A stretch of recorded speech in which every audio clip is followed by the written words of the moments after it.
Hello, friends. Welcome back. This is the fourth video lecture of what would have been a March 24th class, I think. We left off talking about the HR diagram and how stars that have just formed might move on the HR diagram from the time they're first born until they reach the main sequence. And this is done on an HR diagram, thinking about how a star's surface temperature on the x-axis and luminosity change as it moves, as it progresses in age and approaches the main sequence. They don't start on the main sequence. Stars form in very dark, dense molecular clouds and are extraordinarily cool and faint. And only once they've emerged from protostar stage do they actually begin to glow much. So let's go through the stages of a protostar's journey to the main sequence. Okay, they're numbered here 1 through 4. I'm going to talk about a few of these steps individually. So obviously we're starting off in a cold molecular cloud. It's extraordinarily cold, extraordinarily faint. As that gas collapses and starts to form something that is an object, as you may know from, again, intro chemistry / physics, as you take a gas and you compress it and make it smaller, its density goes up, the pressure goes up, and the temperature has to go up. And so this will move rather rapidly towards the left onto the diagram itself, and it will also, as the temperature goes up, get brighter. And so 1 is the protostar phase. This really is when it's still embedded in the molecular cloud. We can't observe it here directly in the visible, but if we could, it would be getting brighter and it would be getting hotter until we reach a point over here where it sort of peaks and reaches its maximum luminosity. Interestingly, it's extraordinarily luminous now. This is a track of a 1 solar mass star. Look at where it is on the HR diagram. It is more luminous than the sun will be when it is a main sequence star burning hydrogen and helium in its core. A lot more luminous, more than 10 times as luminous over here in the pre-main sequence phase than it will be when it's on the main sequence. What is the source of energy? We know that a star on the main sequence is burning hydrogen and helium, and that is its main source of energy. By definition, a star that is not on the main sequence, it is not having its main source of energy come from steady hydrogen burning in the core. So what is the energy mechanism for this star at this point? It's generating a huge amount of luminosity, more than 10 times brighter than the sun. What is causing it to do that? If you'd like to pause and think about it, you're welcome. But now I'll answer the question. We talked about, in the beginning, we were talking about energy mechanisms for the sun. We talked about 3 possible sources of energy for the sun. 1 was chemical. We threw that out right away because there just wasn't enough of it. But the second one, you might remember, was gravitational contraction. If you can take an object that is extraordinarily large and simply shrink it down a little bit, you gain a tremendous amount of potential energy. You can turn that potential energy into thermal energy and cause something to glow and heat for quite a long time. And if we remember the math that we did, it was hundreds of millions of years, or at least millions of years, for the sun that it could be powered by that particular form of energy. Now, that's exactly what is causing this object to glow so brightly when it is in this pre-main sequence phase. You are taking something that's extraordinarily large, a light year perhaps, and shrinking it down into something that's the size of the sun, and that will release a tremendous amount of gravitational potential energy, which will go into making this object extraordinarily luminous for a short period of time, until the core of this object can get hot enough and dense enough that nuclear fusion can actually take place.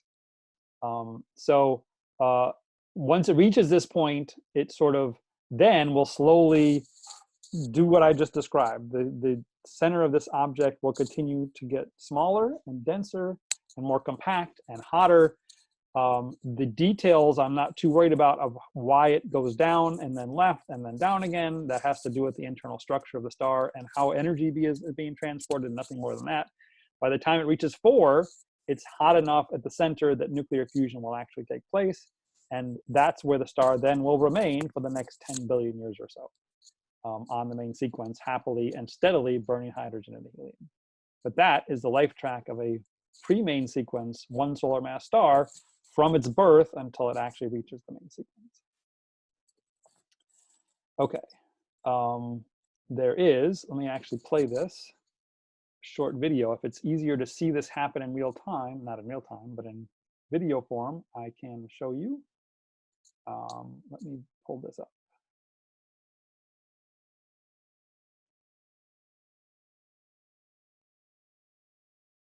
Okay, so here it is in video form. Hopefully you're seeing this. Here we have the main sequence. Off to the right, here's the dot that is our protostar, right? And this is kind of a picture of what it looks like in the lower right. Again, this is just a cloud of gas at this point. As I press the play button, you're going to see some things happen. It's going to move on the HR diagram. The luminosity is going to change. The temperature is going to change.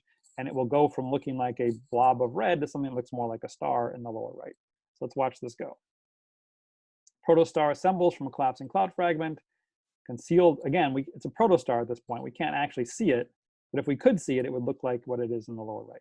It continues to get more luminous and hotter, peaking at about 10 times more luminous than the sun, and still cooler than the sun, though.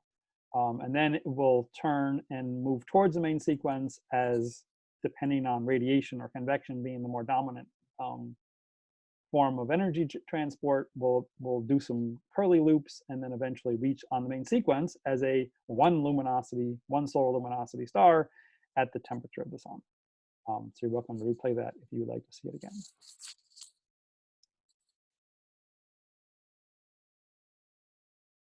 Go back to PowerPoint. Okay, so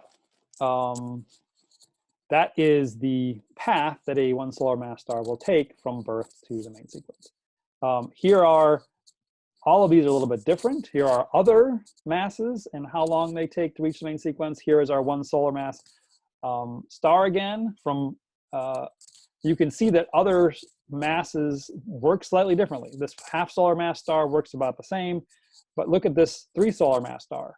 Yes, it still goes through a region where it's much brighter, starts off much brighter than it will be, gets fainter for a while, but then it just gets hotter and hotter and hotter, and actually gets a little bit brighter as it shifts towards the main sequence before it finally gets there. These high mass stars, 10 to 15 solar masses, don't do any modulation and luminosity much at all. They are just moving to the left, meaning getting hotter on the HR diagram as they move towards the main sequence. These are all pre-main sequence tracks of stars of various masses.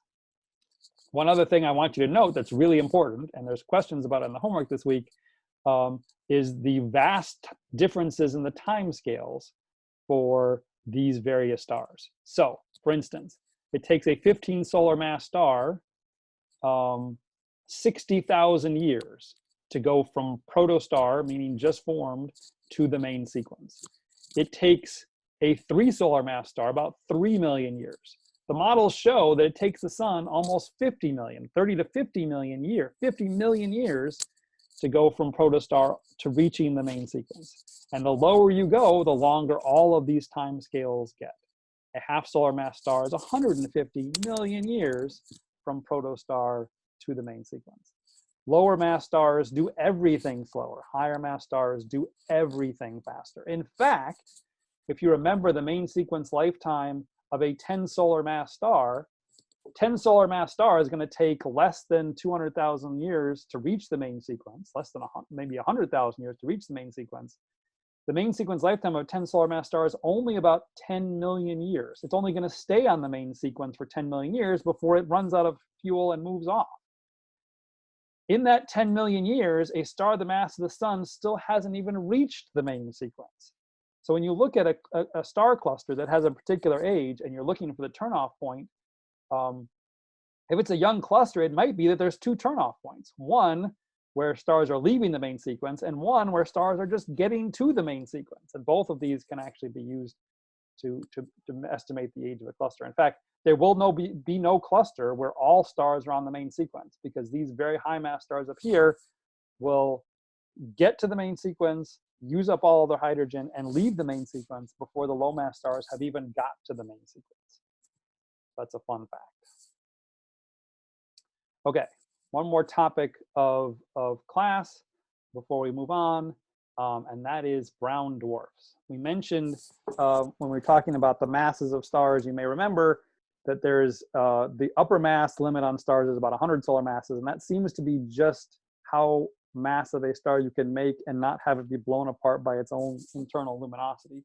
But there's a lower limit, and that's a more direct and defined and absolute limit. And that limit is about 0.08 solar masses. What happens below that? A star, it's not even a star anymore, an object that has a mass less than 0.08 solar masses will never get hot enough at its core that it can actually burn hydrogen into helium in any stable way. These are not stars. We define stars as things that have fusion going on in their cores to power them. These things are not stars. In fact, we have another name for them. They're called brown dwarfs. Any object that is formed that has a mass of less than 0.08 solar masses will not be a star at all, but will in fact be a brown dwarf or something smaller even. So this is a crowded diagram.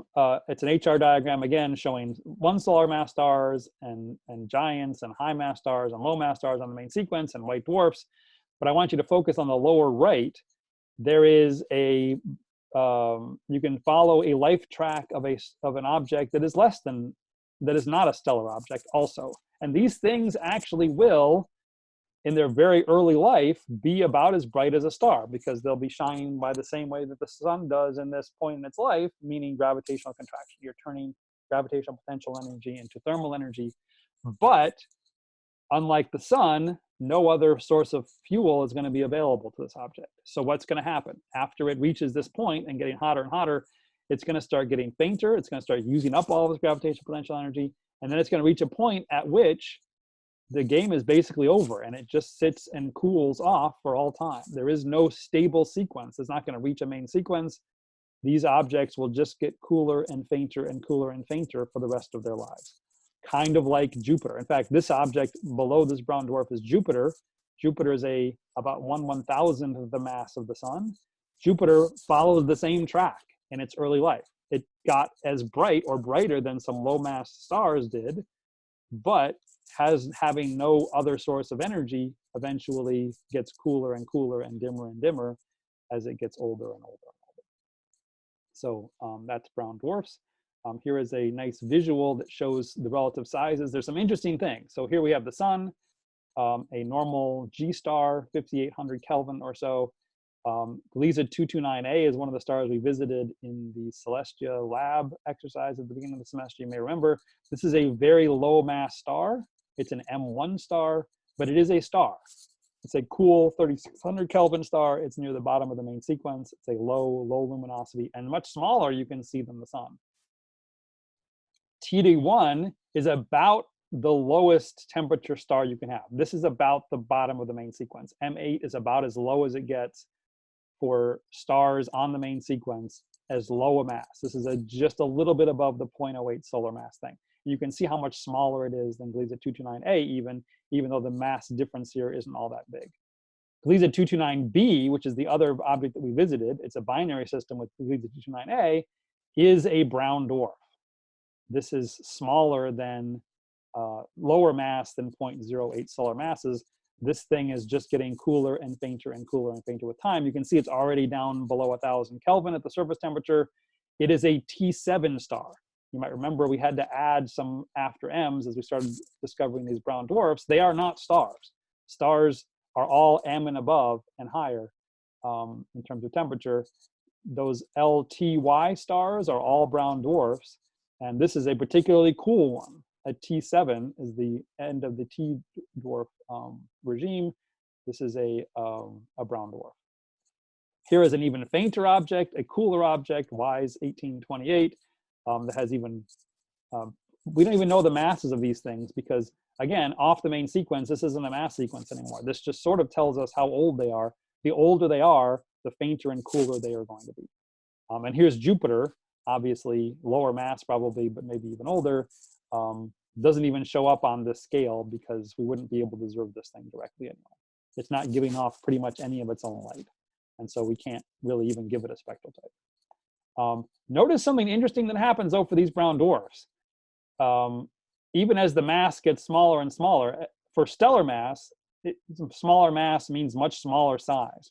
That stops being the case. No matter what mass you have sort of below this 0.08 limit, even Jupiter, right, which is going to be 10 times less massive than these guys over here, has about the same size just by the odd way that these objects work. So all brown dwarfs tend to have about the same size, even if they have different masses. So that's fun. Okay, demographics of stars. We talked about this. Well, there was a question about it in the homework assignment last week, but I hadn't talked about it yet. But here's what we see. When we look at very young clusters, we can actually do what's called an interstellar mass function, which is how many stars are formed at a given mass or size. And we find something that looks like this. All stars are not made in the same frequency. For instance, for every one star greater than 10 solar masses, 10 stars between 2 and 10 solar masses are made, and 50 stars between 1/2 and 2 solar masses are made, and 200 between the lower limit of 0.08 and 1/2 solar mass.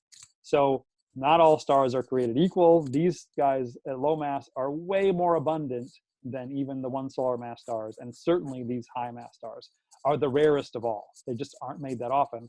And even worse than that, they lead very short lives. So if you look at a census of the galaxy, there's almost none of these around. Every star below 1/2 mass, solar mass, that's ever been made in the history of the galaxy is still around. And they're made at much more frequent rates. So there's just a lot more of these around than these guys over here. And so now we think this, we was worried that it might be that this kept going up for brown dwarfs. It does not seem to. In the next video, we'll see that this seems to go down dramatically. We don't tend to make many objects at all below 0.08 solar masses compared to the stars themselves. But I'm going to end with a short video that we'll talk about how brown dwarfs are being found by a new, relatively new satellite, and do a sort of a census of the nearby part of the galaxy. Great. So I would like to play this. It